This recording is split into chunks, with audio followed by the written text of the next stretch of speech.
لائیں کہیں کہ ہمارا رب اللہ ہے، پھر اس پر جم جائیں، ان پر فرشتوں کا نزول ہوتا ہے، نہ کوئی غم کرو نہ خوف، خوشیاں مناؤ جنت کی جس کا تم سے وعدہ کیا گیا تھا۔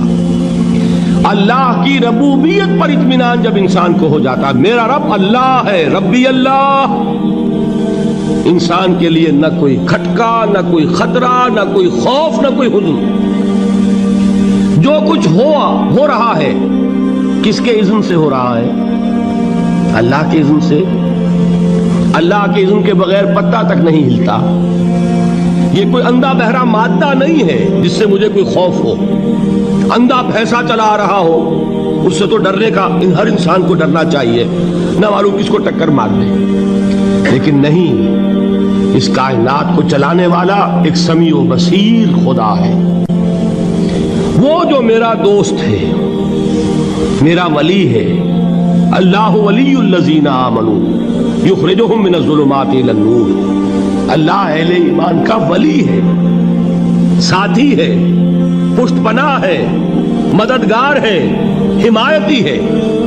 بتائیے جسے یقین ہو جائے کہ اللہ میرا مددگار، اللہ میرا محافظ، اللہ میرا پشت پناہ، اللہ میرا حمایتی، اس کے لیے کوئی خوف ہوگا؟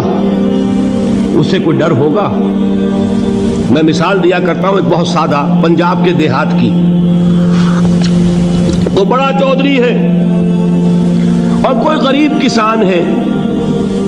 اس غریب کسان کے جانوروں کو ہر وقت اندیشہ ہوگا چوری کا، کوئی میری بھینس کھول کر نہ لے جائے، کوئی میرا بیل کھول کر نہ لے جائے۔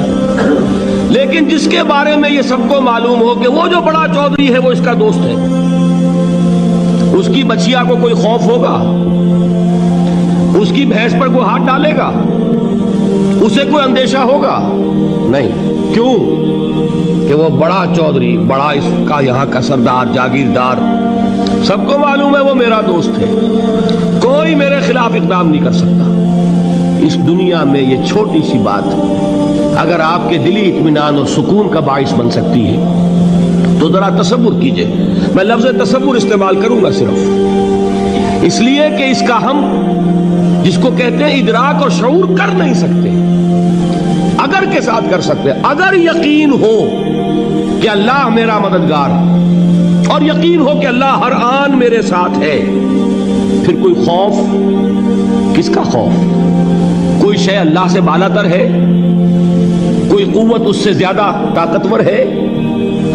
کوئی اس کے ارادے کو بدلنے والا ہے؟ کوئی اس کی مشیت کے آڑے آنے والا ہے؟ یہی بات ہے جو حضور نے فرمائی۔ یہ ایمان کا حاصل ہے لب لباب، کہ دیکھو اچھی طرح اس بات کو ذہن نشین کر لو، اگر تمام انسان مل کر تمہیں کوئی نقصان پہنچانا چاہے نہیں پہنچا سکتے، مگر جو کچھ اللہ نے لکھ دیا ہو، اور تمام انسان مل کر تمہیں کوئی نفع پہنچانا چاہے نہیں پہنچا سکتے، مگر وہ شے جو اللہ نے طے کر دی۔ آپ پھر میں کہوں گا ذرا طاری کیجئے، اسے فرض کیجئے، اسے سوچئے۔ اگر اس حدیث پر ہمارا دل ٹھکا ہوا ہو تو کسی سے ڈر ہوگا؟ یہ مجھے نقصان نہ پہنچا دے، یہ میری رپورٹ خراب نہ کر دے، یہ میری انکریمنٹ نہ رکوا دے، یہ میرا یہ نہ بگاڑ دے، یہ میرے یہ نقصان نہ پہنچا دے۔ اس کا ڈر، اس کا ڈر، اس کا خوف، اس کی خوشامد، اس کے لیے جا کر طرح طرح سے اپنی عزت نفس کو ذلیل کروانا اس کے سامنے، یہ سب کچھ کیوں کرتا ہے انسان؟ جب سمجھتا ہے کہ اس کے ہاتھ میں میرا کوئی نفع ہے، اس کے ہاتھ میں میرے لیے کوئی ضرر ہے، یہ مجھے کوئی غضب پہنچا سکتا ہے، یہ مجھے کوئی نقصان پہنچا سکتا ہے، یہ میرا کوئی کام بنا سکتا ہے، یہ میری کوئی ضرورت پوری کر سکتا ہے، اسی کا نام شرک ہے۔ جہاں آپ نے یہ سمجھا کہ غیر اللہ کے اندر کوئی طاقت موجود ہے، وہی شرک ہے۔ بتوں سے تجھ کو امیدیں، خدا سے نومیدی، مجھے بتا تو صحیح اور کافری کیا ہے؟ شرک تو یہ ہے۔ جس پر بھی تمہیں یہ خیال ہے، کلمہ ہے یہ کلمہ سوم، لا حول ولا قوت الا باللہ، ذرا اس پر دل کو کبھی اگر آپ تصور کریں، پھر فرض کریں، دل ٹھک جائے اس پر، کوئی طاقت نہیں ہے۔ یہی بات تھی جو شیخ عبد القادر جیلانی رحمۃ اللہ علیہ نے اپنی وصیت میں اپنے بچے سے کہی. 11ویں دینے والے ہیں، لیکن حضرت شیخ عبد القادر جیلانی کی وصیت اور تعلیمات کو کتنے لوگ ہیں تم جانتے ہو؟ یہ جن مقامات تک پہنچے ہیں وہ کس چیز کی بدولت پہنچے ہیں؟ انہوں نے جو پیغام دیا وہ کیا تھا؟ اے میرے بچے، جس طریقے سے قرآن مجید میں حضرت لقمان کی نصیحتیں جو ہے نقل کر دی گئی ہیں، میں یہ عرض کروں گا بالفرض اگر قرآن حضرت عبد القادر جیلانی کے بعد نازل ہوا ہوتا تو شیخ عبد القادر کی یہ نصیحتیں بھی قرآن میں درج ہوتی.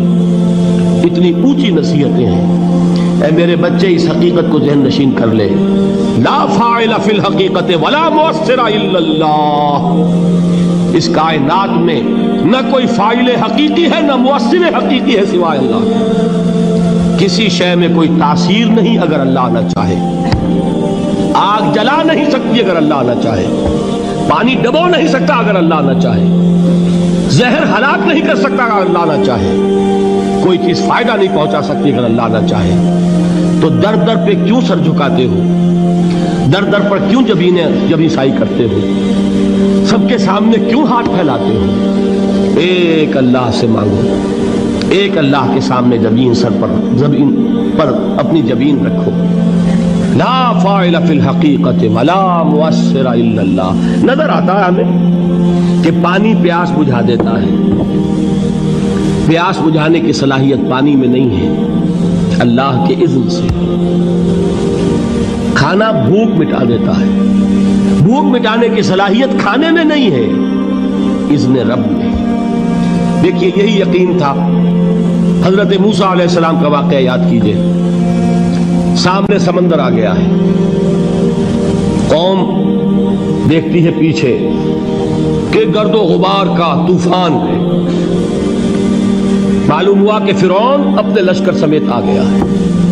لشکر جب چلتا تھا تیز رفتاری کے ساتھ تو گرد و غبار کا جو طوفان اٹھتا تھا اس کا تصور کیجیے. اور لمحہ بلمحہ وہ قریب آ رہا ہے.